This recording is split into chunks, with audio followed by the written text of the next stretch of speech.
magacayga Maryam waaye waxaa ka imaaday Soomaaliya. Soomaaliya waxaa uga soo tagay caqabad jirta awgeed iyo dagaalo iyo family-gayga aan waayay dhibaato badan aan la soo kulmay la ajigeeda uga soo tagay waqtigaas. Egypt aan imaaday. Egypt waxaan rabay inaan ka sii baxo oo Europe-tas aan sii aado. This is my history.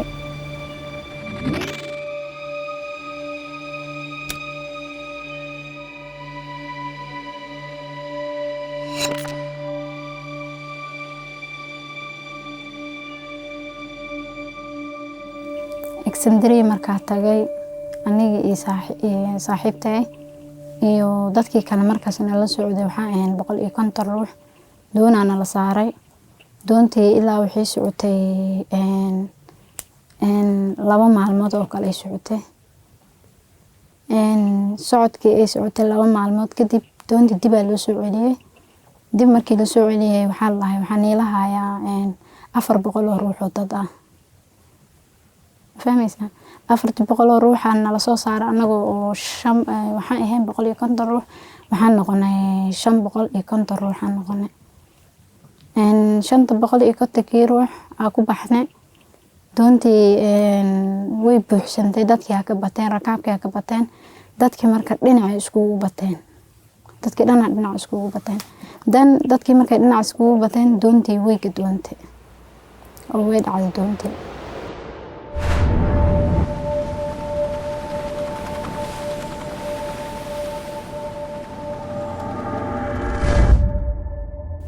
Ani iyo saaxiibtay xitaa waa is ag fadhini waa is weynay. Doontii markay dhacday aniga ka shaqsi ahaantayda waxaan galay meesha oo doonta oo wareegsanaysa. Bahasha doonta oo marwaxad oo kala ah ee doonta ay kala wado. Doonta markaan galay meesha tinteedii oo dhan way ku wareegsantay. Tinteedina haaf ay jaratay. waa ka soo badbaaday ooliyo iyo wixii doontii meesha laga waday waxay ahayd matoorka doonta dhan ay ahayd ooliyadiis iyo wixii dhan aniga igu doontay oo aniga dhan i horeysay anigoo badii ku dhex jiro oo waliba badii taxtiga taagan hoos taagan waxa kor ii soo saartay jaakadii awatay kor ii soo saartay markaan badii aan caadi aan u imid oo kor aan imid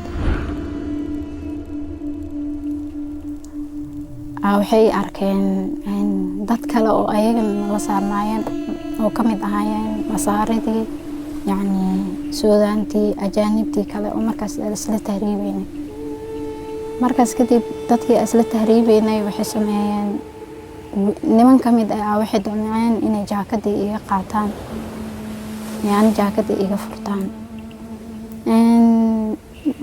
meesha iga furan ma dhicin way u suurtagal weysay marka ka soo tagay waa soo baxay badii ay wadataani badii aan ka soo waa socday marka waxa iga hor yimid wiil Suudaan ah oo dhima rabo oo nafta ka bixi rabto waxaan dhahay waa ku saacidayaa jaakadii la qabso jaakadii ila qabsay wiilkii Suudaanta ahaa dan wuxuu damcayay inuu ani idilo jaakadii iga qaato wuu iqabtay biyo iyo cabsiyay hoos uu ii galiyay xoog uu ii sheegtay biyo marka hoos u galay qof waxaan noqdo oo markaas nafta ay heeso ninkan wuu dhimaraba aslan qof dhimaraba ah waa iska fujiyay wuxuu sameeyay gacanta wuxuu damcay inuu ii qaniino gacantii uu ii qaniinay gacantii dhan wuu goostay iyadoo dhiigayso ninkii hoos u dhacay wuu dhintay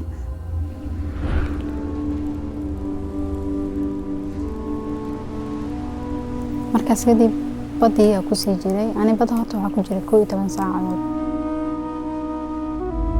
kaligay ma ahayn oo bad waa la wada buuxay laakiin markaas kadib bada qof walba qaarkii way ashahaadayaan qaar way qeelinayaan asoo dhimanaya arkay qofkan uu dhimanaa qofkan kale uu dhimanaa qofkii kala fiirinaa uu dhintay buu khalaas hoos u dhaca badii dhana waxa arkay dadka dhan hal mar ka waay.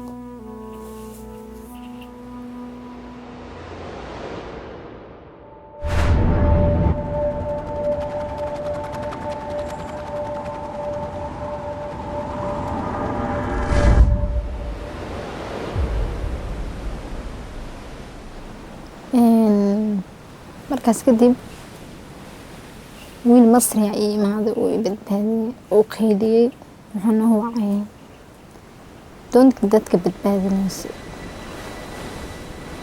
adi qariiban wuxuu ii imaaday markaa badbaadi rabay oo 9 saacadood ama 10 saacadood aa badda kaliya iska ahaa.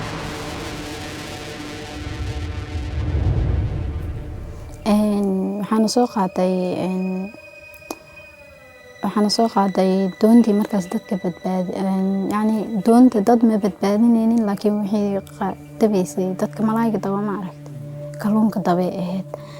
dan uu qayliyay yani cod ayaga isku yaqaanana jiraan. markuu asiga wuu wacay dan markii wayna imaadeen wayna wadeen wayna badbaadiyeen ani asikali.